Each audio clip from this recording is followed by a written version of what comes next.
আজকের বিষয় হলো প্রেজেন্ট টেন্স অর্থাৎ বর্তমান কাল।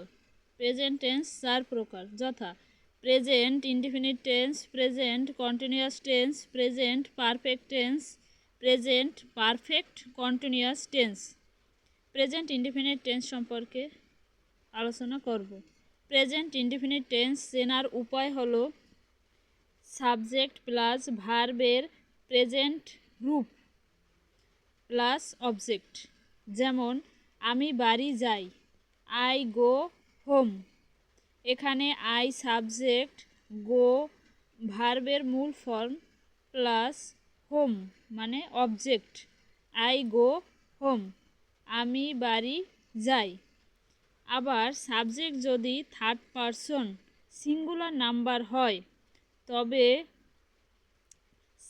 নিয়ম হবে সাবজেক্ট প্লাস ভার্বের সাথে, মূল ভার্বের সাথে এস বা ইএস যোগ করতে হয় প্লাস অবজেক্ট। যেমন হি ইটস রাইস, সে ভাত খায়। হি হচ্ছে থার্ড পারসন সিঙ্গুলার নাম্বার, ইট হচ্ছে মূল ভার্ব, ভার্বের সাথে এস হয়েছে, রাইস অবজেক্ট।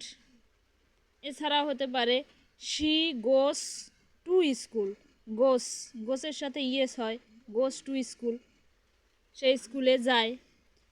এছাড়াও প্রেজেন্ট ইনডিফিনিট টেন্স হতে পারে চিরন্তন সত্য, এগুলো বোঝাতে, ঐতিহাসিক সত্য বোঝাতে, বর্তমান কালের অভ্যাস বোঝাতে। উদাহরণ হিসাবে বলা যায় চিরন্তন সত্য, যেমন পৃথিবী সূর্যের চারদিকে ঘুরে, the earth moves round the sun, পৃথিবী সূর্যের চারদিকে ঘোরে। তারপর সূর্য পূর্ব দিকে ওঠে, এটাও চিরন্তন সত্য, the sun rises in the east, the sun rises in the east, সূর্য পূর্ব দিকে ওঠে। এছাড়া আছে ঐতিহাসিক সত্য, আকবর বাংলা প্রবর্তন করেন, আকবর ইনোভেটস বেঙ্গল ইয়ার, আকবর ইনোভেটস বেঙ্গল ইয়ার। এছাড়া আছে সে প্রত্যহ এখানে আসে, এটা হচ্ছে বর্তমানকালের অভ্যাস, প্রত্যহ এখানে আসে, he comes hair every day, he comes hair every day. এভাবেই।